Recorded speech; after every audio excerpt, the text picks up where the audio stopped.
Another way to solve quadratics is by factoring. And remember, when we factor, we have different methods. So whenever you're looking at factoring, you always want to check for a greatest common factor first. And then if you have a greatest common factor, go from there. If you don't, you might have to factor into two binomials. And we will review all of that here. So being able to solve by factoring is based on the zero factor property, or the zero product property, which says if you multiply two things together, one of them has to be zero, right? In order to get zero, when we multiply one of those numbers, so either A has to be zero or B has to be zero. So that's why it's important when we factor that we have our equations set equal to zero first. So we need to get equations set equal to zero.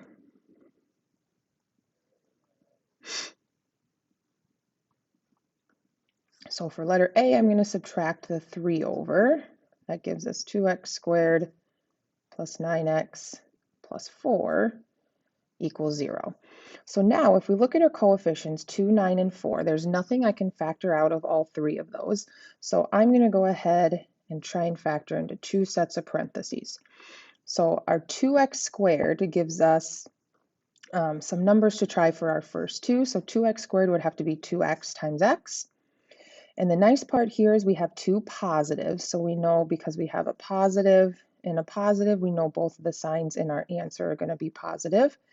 And then our last two numbers need to multiply to give us 4. But then when we check our inside times our outside, we need to make sure we get a positive 9. So numbers that multiply to 4 are 4 times 1 or 2 times 2. So if we try 2 times 2, and we check on the inside 2x, on the outsides 2 times 2 is 4x. Those do not add together to give me 9. That gives me 6x. So basically now I just need to do trial and error. 2 and 2 doesn't work. I can't switch those around because they're the same. So what we'll do then is we'll just erase what we have and we'll try 4 and 1. So if we put, and you might be able to visualize this without all the trial and error, and that's okay. If we do 4 and 1 here, we're going to get 4x plus 2x. And again, that's 6x. That is not what we wanted. So let's switch the 4 and the 1 around. Let's do a 1 and a 4. So then we get 1x and 8x. There's our 9x. So once you have it factored into your two sets of parentheses, now we need to actually solve for x. So now we'll go ahead. Oops, I meant to erase there. Now we'll go ahead and take each set of parentheses and set it equal to 0 and actually solve for x. So if we take our first set of parentheses here, 2x plus 1, that could be 0. We solve there. So x could be negative 1/2.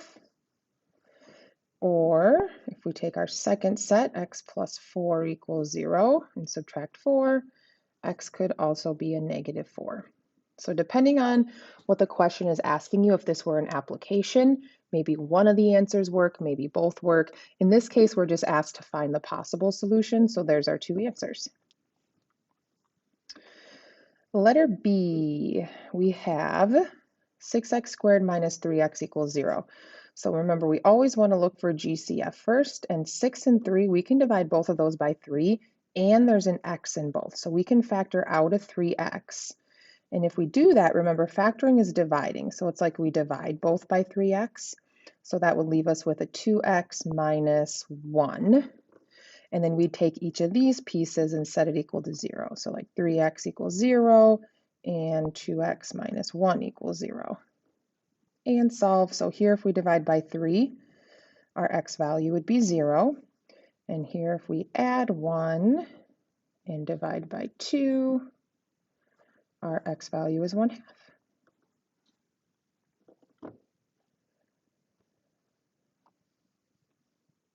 So the other situation here is, and people get really, really tempted here to just say, oh, okay, so I'm going to take x minus 5 and set it equal to 8 because 8's over there, and then x plus 2 and set it equal to 8. But this only works if you have a 0 here. It has to be a 0. It cannot be any other number. So we cannot just jump and set those two equal to 8. So here we actually have to multiply out, get our equation set equal to 0, and then solve. So we're going to have to use some foiling, some multiplying here.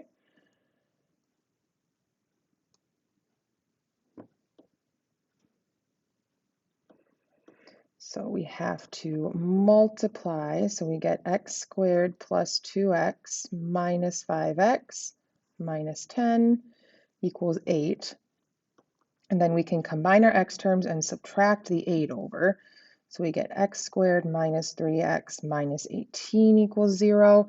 Now we can factor it, refactor it, now that it's set equal to 0, and do our solving. So to get x squared, we just need x times x.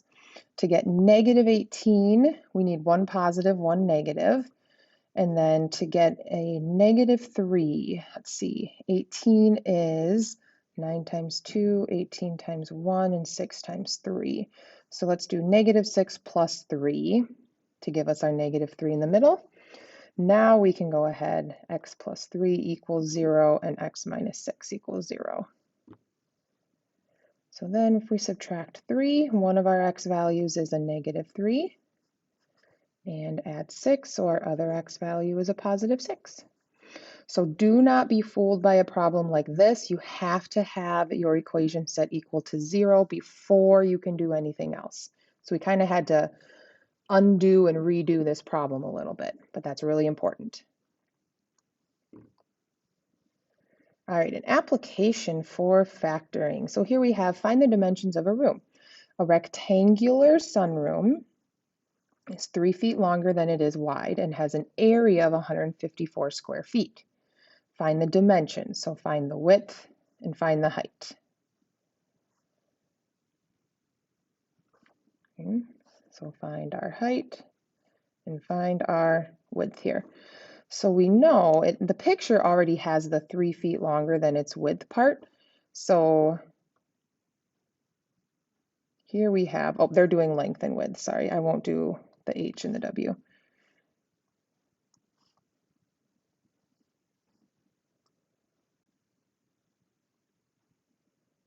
So here they're doing length and width. All right, so area we know is length times width, and the area we're told is 154. So we can substitute in the area is 154 equals, now here the length is W plus 3 times the width is W. So we're going to go ahead and multiply those two together. So that gives us 154 equals W squared plus 3W. And we need to get this set equal to 0. So let's go ahead and move this 154 over. So we get W squared plus 3W minus 154 equals 0. So now we can go ahead and factor this to solve for W. And we know we need to get W squared, so that will just be W and a W. Now, factors of 154. It's a pretty large number, but you can always find all the factors by starting with 1. So it's 1 times 154, and this is an even number, so we can divide it by 2. 2 and 77. Trying to divide it by 3 doesn't work. 4 doesn't work. 5 won't work because it ends in a 4. 6 doesn't work. 7 works. 7 and 22. 8 doesn't work. 9 doesn't work. 10, 11. We get 11 times 14. And those are all my factors there. So now we want to find the pair then that gives us a positive 3 if we multiply and get a negative. So we need one positive, one negative. So 11 and 14 can give us 3 if we do positive 14 minus 11. So now if we solve here, W plus 14 equals 0. So W would be a negative 14. And W minus 11 equals 0. So add 11, get 11 there. Now, we get two answers, but our question is, what's the length and the width? And it does not make sense to have a negative measurement. So in this case, the 14 is just an extra answer. The 11 is what makes sense for us. So here, the width would be 11. Do we have a label here? Feet. And then that means the length then would be 11 plus 3, which is 14 feet. So when you solve, like I said before, sometimes you'll get two answers, And depending on the situation, only one of them might make sense.